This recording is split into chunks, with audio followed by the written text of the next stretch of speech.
Fun fact about Israel, Israel has amazing beaches. Shalom, my friends. This is the Kibbutz Gersh with Israel in 5, where we give you everything Israel in 5 minutes. Please like and subscribe. And if you have any questions or want to keep the conversation going, please do so below in the comments. Now, yes, of course, Israel is a Mediterranean country, and one full side of it is bordered by the Mediterranean Sea. But I don't think people really understand how great the beaches are in Israel. Let's start from the south and go up to the north. And let's just first off say, how much Israelis love going to the beach all year round, especially obviously in the summer when it's really hot. Great place to go cool off, of course, but even in the wintertime, it's such a beautiful thing. Something I actually do with my family is just to go on beach walks, especially around sunset time. Even if you're not going in the water, it's just so beautiful, calming, and a great way to end the day. Interesting to note that before Israel left Gaza Strip in 2005, there were many communities right along the coast of the Mediterranean in the Gaza Strip. I actually had the great merit of visiting some of those communities before 2005, and the beaches there were gorgeous, beautiful. The waves, the water, just the whole setting, the whole atmosphere, really, really beautiful. Of course, Israel left there in 2005, and now the most southern beaches that you can come to are in the area of Ashkelon and Ashdod. Also really beautiful. These are really pretty big cities right along the coast, but they have a whole area right along the water, what we call in Hebrew a tayelet, or a boardwalk, with restaurants and shops and beautiful walkways. And the beaches there, again, just really, really beautiful, visited by so many Israelis throughout the year. Now, it's interesting to note that before the modern state of Israel and before modern development and industry, most of the coastline of what would become the state of Israel was completely undeveloped.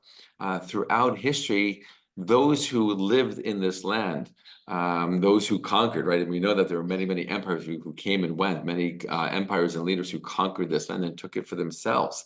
They didn't really populate so much the coastal area. It wasn't a great place to live because it wasn't a great place to build homes right by the water. In modern day times, they figured out a way to do that and build huge buildings and big cities. But it's interesting to note that throughout history, the whole coastline was all these sand dunes. And when Jews started coming back to the land, that's what they met. That's what they found. We shared in another video how Tel Aviv was just tons and tons of sand dunes before it became Tel Aviv. And you can still see some of these areas that are the original sand dunes in between the developed areas. It's really, really beautiful to see. But as you go up north, along the coast, you get to Tel Aviv, of course, and the beaches there are just really tremendous. Right, kind of part of the city. You can walk from the city right into the beach. Beautiful boardwalk, beach after beach after beach, extending the entire length of Tel Aviv. And of course, that's a big highlight and big feature and big attraction in Tel Aviv is the entire beachfront that they have there. Again, beautiful beaches. And then as you go up further north, you just have all these amazing beaches. Where I live in a town called Pardes Chana, near a place called Caesarea, as I'm sure many of you heard of. And the really amazing thing about the beach there, besides it being beautiful, really one of my favorite beaches in the entire country, right along the length of the beach, you have a Roman aqueduct. It goes back 2,000 years that was built. Actually, there's two of them side by side. There's actually three, really. They were built by the Romans to bring water from a nearby spring into the city of Caesarea, which was their main capital. And now I go to the beach. I bring my kids to the beach, and we're enjoying the beach right next to the remnants of this Roman aqueduct. It's an incredible thing to see. Ancient history of a people that tried to oppress us and conquer us. They're no longer here, and we, the Jewish people, enjoying the beach. We've come back home. And again, as you go further north along the coast, one beach after the next, beautiful beaches. The last beach I want to share with you about, or at least the coastal area, it's not so much a beach, but it's right near a place called Rosh Hanikra. It's more like rocky, stony, with both all these beautiful pools in it. People love to go there just to take in the beauty again and the setting.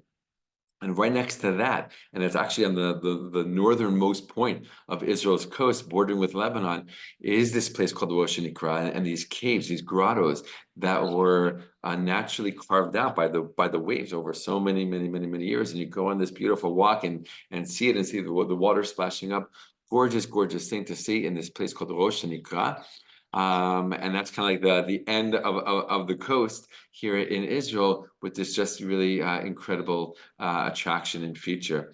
And again, just summing up, Beaches in Israel, beautiful. There's so many of them. Israelis love their beaches. They love going to the beaches, whether it's summertime and jumping in the water to cool off, or even wintertime just to take in the beauty and the setting. And again, a great way to end the day. I hope you get to come and visit Israel and get to experience some of these amazing beaches for yourself.